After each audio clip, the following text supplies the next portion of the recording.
criminal divide. Mr. Heller explained to us, is this working? Mr. Put it right through you. Mr. your mouth. Push Put it to your mouth. Mr. Heller explained to us that the government doesn't provide lawyers for people seeking asylum, for instance, or fighting deportation, because it's a civil matter, not a criminal matter.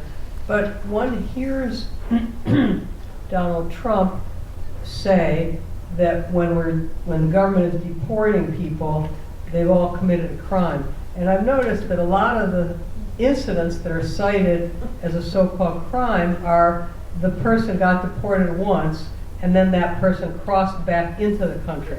And they're calling the crossing back into the country a crime. Is there something that makes it officially a crime, or is it also a civil offense and he's just making that up? No, they made that into a crime. That's what I was saying, how this is all artificial.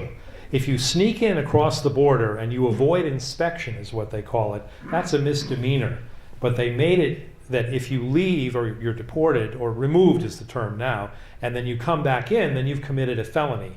And they can put you in jail for 2 years. Now, you may have come back in just to resume picking strawberries or to see your family, your American kids and your American spouse or whatever, but they then call you a felon. But he makes it sound like everybody who committed any kind of a violation is a criminal. So yes, they made that up, and yes, those people are criminals, technically, because that's the way the law was written. Did Congress pass a law saying that it's a felony? Yes. Yeah, Congress has an awful lot of responsibility here. They're the ones who make the laws, and then certain other people in the administration make up the laws. But they're in cahoots with each other, and they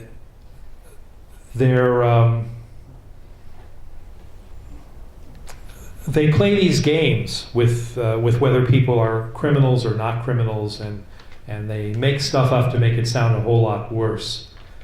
They don't have to treat people this way. They don't have to tell them that they're a felon if they come back across the border. And you hear, after having been removed, and you hear a lot about criminals who have come in. There was I believe her name was Kathleen Steinle in San Francisco. She was killed by a firearm that was discharged after it had been picked up by somebody who'd been removed from the country several times.